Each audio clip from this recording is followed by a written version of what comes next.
ओम शांति। ଯେଉଁମାନେ କି ଏହି କଲ୍ୟାଣକାରୀ ପୁରୁଷୋତ୍ତମ ସଙ୍ଗମ ଯୁଗରେ କଲ୍ୟାଣକାରୀ ଶିବ ପିତାଙ୍କ ଠାରୁ ସର୍ବଶ୍ରେଷ୍ଠ ଆତ୍ମଜ୍ଞାନ ପ୍ରାପ୍ତ କରି ଅବ୍ୟକ୍ତ ଅର୍ଥାତ୍ ସମ୍ପୂର୍ଣ୍ଣ ଆତ୍ମିକ ସ୍ଥିତିକୁ ପ୍ରାପ୍ତ କରିବାର ପୁରୁଷାର୍ଥ କରୁଛନ୍ତି, ସେମାନଙ୍କୁ ହୃଦୟର ସହିତ ଆନ୍ତରିକ ଈଶ୍ୱରୀୟ ଶୁଭ ଅଭିନନ୍ଦନ, ସୁପ୍ରଭାତ, ସୁସ୍ୱାଗତମ୍। ଆଜିର ଏହି ଶୁଭ ଦିନରେ ପ୍ରେମମୟ ଏବଂ କୃପାମୟ ବାପ ଦାଦା ନିଜର ବାବାଙ୍କ ସମାନ ହେବାର ପୁରୁଷାର୍ଥୀ ସନ୍ତାନମାନଙ୍କୁ ଦେଖୁଛନ୍ତି ତଥା ବିଶ୍ୱର ସମସ୍ତ ଆତ୍ମାମାନଙ୍କୁ, ଯେଉଁମାନେ କି ନିଜର ଆତ୍ମିକ ପିତା ପରମାତ୍ମାଙ୍କର ପରିଚୟକୁ ମଧ୍ୟ ଜାଣିନାହାନ୍ତି, ସେମାନଙ୍କୁ ମଧ୍ୟ ଦେଖୁଛନ୍ତି। କାରଣ ସମସ୍ତେ ତ ଭଗବାନଙ୍କର ସନ୍ତାନ ନା। ଜାଣତରେ ହେଉ ବା ଅଜାଣତରେ ବର୍ତ୍ତମାନ ସମୟରେ ବିଶ୍ୱର ଅଧିକାଂଶ ଆତ୍ମାଙ୍କୁ ଦୟା ବା କୃପାର ଆବଶ୍ୟକତା ରହିଛି। ସେଥିପାଇଁ ପିତାଙ୍କର ସଠିକ୍ ପରିଚୟ ନ ଜାଣି ମଧ୍ୟ ବିଭିନ୍ନ ନାମ ରୂପରେ ଡାକି ଚାଲିଛନ୍ତି। ଟିକିଏ ଦୟା ଦୃଷ୍ଟି ପାଇବା ପାଇଁ ଡାକ ଛାଡ଼ୁଛନ୍ତି। କାହିଁକି ନା ଭିନ୍ନ ଭିନ୍ନ ସମସ୍ୟା ଗୁଡ଼ିକ କାରଣରୁ ତଥା ନିଜର ମନ ଏବଂ ବୁଦ୍ଧିର ସନ୍ତୁଳନ ନ ରଖିପାରିବା କାରଣରୁ କୃପାମୟ ପରମାତ୍ମା ପିତାଙ୍କୁ ବା ନିଜ ନିଜର ମାନ୍ୟତା ଅନୁସାରେ ନିଜର ଇଷ୍ଟଦେବମାନଙ୍କର କୃପା ପାଇବା ପାଇଁ ବହୁ ଦୁଃଖ ଶାନ୍ତିରେ ପଡ଼ି ଡାକିବାରେ ଲାଗିଛନ୍ତି। ସେଥିପାଇଁ ପରମାତ୍ମା ପିତାଙ୍କୁ ମଧ୍ୟ ସେହି ଇଷ୍ଟମାନଙ୍କ ଦ୍ୱାରା ହିଁ ସେମାନଙ୍କର ଭାବନାର ଫଳ ପ୍ରଦାନ କରିବାକୁ ପଡ଼ୁଛି। ତେବେ ଦାତା ତ ସେ ହିଁ ଜଣେ ନା। ତେଣୁ ଶିବ ପରମାତ୍ମା ପିତା ମଧ୍ୟ ସନ୍ତାନମାନଙ୍କୁ କହୁଛନ୍ତି କି ବାବାଙ୍କର ସହଯୋଗୀ ସାଥୀ ଅର୍ଥାତ୍ ଭୁଜା ତ ତୁମେ ବ୍ରାହ୍ମଣ ସନ୍ତାନମାନେ ହିଁ ଅଟ। ସଙ୍ଗମଯୋଗୀ ଶ୍ରେଷ୍ଠ ବ୍ରାହ୍ମଣ, ଯେହେତୁ ସାରା ବିଶ୍ୱବାସୀ ଆତ୍ମିକ ରୂପରେ ତୁମର ଭାଇ ଅଟନ୍ତି, ତେଣୁ ତୁମେମାନେ ମାଷ୍ଟର ଦୟାର ସାଗର ହୋଇ ସେମାନଙ୍କ ଉପରେ, ଦୁଃଖୀ ଆତ୍ମାମାନଙ୍କ ଉପରେ ଦୟାଶୀଳ ହୁଅ। ତେବେ ଯେତେବେଳେ ସ୍ୱ ଅର୍ଥାତ୍ ନିଜର ଉନ୍ନତି ପାଇଁ ସ୍ୱ ଉପରେ ଦୟାଶୀଳ ହେବ, ସେତେବେଳେ ସ୍ୱତଃ ବେହଦ୍ର ବୈରାଗ୍ୟ ବୃତ୍ତି ଜାଗ୍ରତ ହେବ। ଶ୍ରେଷ୍ଠ ଲକ୍ଷ୍ୟ ରହୁ କି ମୁଁ ଉଚ୍ଚରୁ ଉଚ୍ଚ ପିତାଙ୍କର, ଭଗବାନଙ୍କର ଆତ୍ମିକ ସନ୍ତାନ, ଶିବ ବାବାଙ୍କ ସମାନ ହେବାର ଲକ୍ଷ୍ୟଧାରୀ ଅଟେ। ତେବେ ଏହି ଲକ୍ଷ୍ୟ ହିଁ ନିଜ ଭିତରେ ଥିବା କମି, କମଜୋରି ବା ଦୁର୍ବଳତା ପ୍ରତି ସ୍ୱତଃ ବୈରାଗ୍ୟ ଉତ୍ପନ୍ନ କରାଇଦେବ।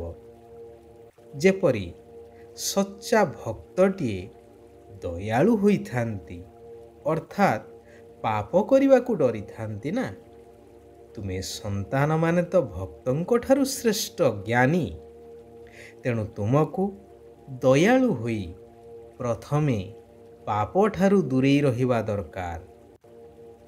ତେବେ ତୁମମାନଙ୍କ ଭିତରେ ତିନିଟି କଥାଠାରୁ ଦୂରେଇ ରହିବାର ଶକ୍ତି ଦରକାର, ଯଥା ଅବହେଳାପଣିଆ, ଈର୍ଷା ଏବଂ ଘୃଣା। ଆନ୍ତରିକ ଦୟାଭାବ ହିଁ ଏହି ଅବହେଳାପଣିଆକୁ ସମାପ୍ତ କରିଦେଇଥାଏ। ଜ୍ଞାନଯୁକ୍ତ ଦୟା କେବେ ବି କୌଣସି ଆତ୍ମା ପ୍ରତି ମନ ଭିତରେ ଈର୍ଷା ବା ଘୃଣା ଭାବ ଉତ୍ପନ୍ନ ହେବାକୁ ଦେଇନଥାଏ। କାରଣ ଏଥିରେ ଆତ୍ମିକ ଭାବନାର ନିଶାର ସନ୍ତୁଳନ ରହିଥାଏ। ତେବେ ଘୃଣା ଭାବ ରଖିବାର ନାହିଁ କି ପ୍ରଭାବିତ ମଧ୍ୟ ହେବାର ନାହିଁ। ଯେହେତୁ ତୁମେମାନେ ପରମାତ୍ମାଙ୍କ ଉପରେ ପ୍ରଭାବିତ ହୋଇସାରିଛ, ତେଣୁ ଅନ୍ୟ ଉପରେ କିପରି ବା ପ୍ରଭାବିତ ହୋଇପାରିବ? ଏହାର ଅର୍ଥ ଅମାନତରେ ଖୟାନତ, ଅର୍ଥାତ୍ ଅନ୍ୟର ସମ୍ପତ୍ତିକୁ ବିନା ଅଧିକାରରେ ନିଜ କାମରେ ଲଗେଇବା ସମାନ। ଯେବେ କି ତୁମେ ମନବୁଦ୍ଧିକୁ ପରମାତ୍ମାଙ୍କୁ ଦେଇଛ, ତେବେ ତୁମର ତ ନୁହେଁ ଯାହାକି ଅନ୍ୟ ଉପରେ ପ୍ରଭାବିତ ହେବ। ଶିବ ବାବା କହୁଛନ୍ତି, ଏହି ସଙ୍ଗମ ଯୋଗୀ ବ୍ରାହ୍ମଣ ଜୀବନର ମୂଳଦୁଆ ବା ମହାମନ୍ତ୍ର ହେଉଛି ମନମନା ଭବ। ମନମନା ଭବ ଅର୍ଥାତ୍ ମନେ ମନେ ସ୍ମରଣ କରିବା।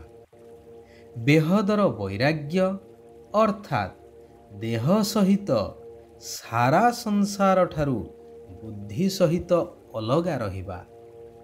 ସେହିମାନଙ୍କୁ ହିଁ ବାବାଙ୍କର ସ୍ନେହ, ସହଯୋଗ ଏବଂ ସଙ୍ଗ ବ୍ୟତୀତ ଅନ୍ୟ କିଛି ବି ଦେଖାଯିବ ନାହିଁ।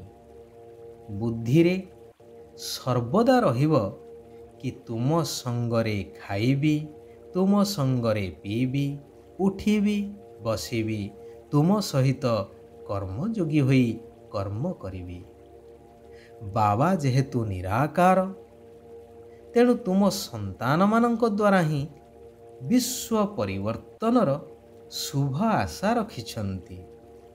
ତେଣୁ ବାବାଙ୍କର ହୃଦୟର ଆଶାକୁ ପୂର୍ଣ୍ଣ କରୁଥିବା ମହାନ ଆତ୍ମା, କୁଳ ପ୍ରଦୀପ ଆତ୍ମାମାନଙ୍କୁ, ବିଜୟୀ ଆତ୍ମାମାନଙ୍କୁ ବାପ ଦାଦା ସର୍ବଦା ୟାଦ ପ୍ୟାର ଏବଂ ନମସ୍ତେ କରିଥାନ୍ତି। ବାବା କହୁଛନ୍ତି, ପ୍ରାପ୍ତି ଗୁଡ଼ିକୁ ନିଜର ସ୍ମୃତିରେ ଜାଗ୍ରତ କରି ସର୍ବଦା ଖୁସିର ଅନୁଭୂତି କରୁଥିବା ସହଜ ଯୋଗୀ ହୁଅ। ରାଜଯୋଗର ଆଧାର ହେଉଛି ସ୍ନେହ ଏବଂ ସ୍ନେହର ଆଧାର ହେଲା ସମ୍ବନ୍ଧ। ସମ୍ବନ୍ଧ ଦ୍ୱାରା ହିଁ ସର୍ବପ୍ରାପ୍ତି ହୋଇଥାଏ। କହିବା ବାହୁଲ୍ୟ, ଯେଉଁଠାରୁ ସର୍ବପ୍ରାପ୍ତି ହୋଇଥାଏ ବା ସବୁକିଛି ମିଳିଥାଏ, ମନବୁଦ୍ଧି ତ ସ୍ୱତଃ ସେଠାକୁ ଚାଲି ଯାଇଥାଏ ନା। ତେଣୁ ବାବା ଯେଉଁ ସବୁ ଶକ୍ତିର, ଜ୍ଞାନର, ଗୁଣର, ସୁଖ ଶାନ୍ତିର, ଆନନ୍ଦ ଏବଂ ପ୍ରେମର ସମ୍ପତ୍ତି ଦେଇଛନ୍ତି, ଅର୍ଥାତ୍ ଯେଉଁ ସବୁ ପ୍ରାପ୍ତି ଗୁଡ଼ିକୁ ଆମେମାନେ ପ୍ରାପ୍ତ କରିଛେ, ସେଗୁଡ଼ିକୁ ବୁଦ୍ଧିରେ ବାରମ୍ବାର ଜାଗ୍ରତ କରିବା ଦରକାର। ତେବେ ଖୁସିର ଅନୁଭୂତି ହେବାକୁ ଲାଗିବ ଏବଂ ସହଜ ଯୋଗୀ ହୋଇଯିବ। ସହଜ ଯୋଗୀ ଅର୍ଥାତ୍ ନିଜକୁ ବିନ୍ଦୁ ଶରୀରଠାରୁ ଅଲଗା ଆତ୍ମନିଶ୍ଚୟ କରି ନିରାକାର ପରମାତ୍ମାଙ୍କ ସହିତ ନିରନ୍ତର ବୁଦ୍ଧିର ଯୋଗ ଲାଗି ରହିବା। ଯିଏ ସବୁ ପ୍ରକାରର ପ୍ରଶ୍ନଠାରୁ ଉର୍ଦ୍ଧ୍ୱରେ ରହିଥାଏ, ସେ ହିଁ ପ୍ରସନ୍ନଚିତ ଆତ୍ମା ଅଟେ। ଆଚ୍ଛା, ଆଜି ପାଇଁ ଏଇଠାରେ ଆମେମାନେ ବିରାମ ନେବା। ଆସନ୍ତାକାଲି ପୁନଶ୍ଚ ଆମେ ଆତ୍ମିକ ସନ୍ତାନମାନେ ସେହି ପରମାତ୍ମା ପିତାଙ୍କର ଆଉ କିଛି କଲ୍ୟାଣକାରୀ ମହାବାକ୍ୟକୁ ଆଲୋଚନା କରିବା, ଚିନ୍ତନ କରିବା, ଧାରଣ କରିବା ଏବଂ ନିଜର ଜୀବନକୁ ପରିବର୍ତ୍ତନ କରିଚାଲିବା। ତତ୍ସହିତ ସାରା ବିଶ୍ୱକୁ ପରିବର୍ତ୍ତନ କରିବା କାର୍ଯ୍ୟରେ ସହଯୋଗୀ ହେବା। ଓମ୍ ଶାନ୍ତି, ଓମ୍ ଶାନ୍ତି, ଓମ୍ ଶାନ୍ତି।